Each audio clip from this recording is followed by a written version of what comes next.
ჩემი შვილი იყოს დაწყევილი და შენი თავის განაჩენი გამოგაჩნდეს. თბილისის საქალაქო სასამართლომ ქართული ოცნების ყოფილ მხარდამჭერ ბიზნესმენს გიორგი ჩიკვაიძეს 9 წლით, მის ბიზნეს პარტნიორ ირაკლი პაპიაშვილს კი 8 წლით თავისუფლების აღკვეთა მიუსაჯა. გადაწყვეტილება მოსამართლე იზა კელენჯერიძემ გამოაცხადა. მათ დიდი ოდენობით თანხების მართლსაწინააღმდეგო მითვისებას ედავებოდნენ. გადაწყვეტილების გამოცხადებას სხდომათა დარბაზში ხმაური მოჰყვა.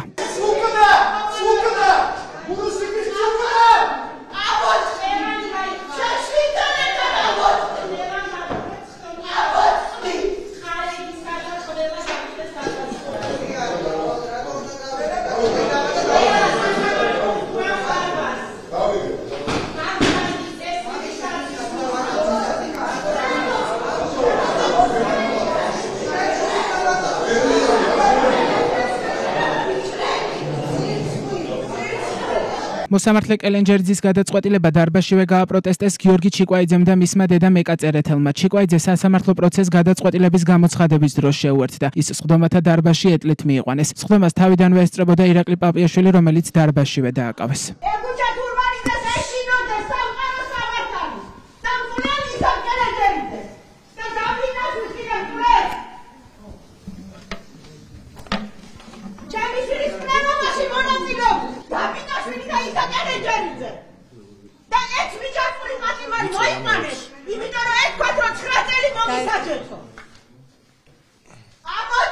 დღევანდელ სხდომაზე სიტყვის უფლებით ისარგებლა ბრალდებულმა ირაკლი პაპიაშვილმა. ერთ-ერთი კარგი რაც მომიტანა ამ სასამართლო პროცესში მან ამ სიტუაციამ, სულ ვეძებდი ხოლმე არ ჩემ პროფესიასთან, ნამდვილად ვიპოვე.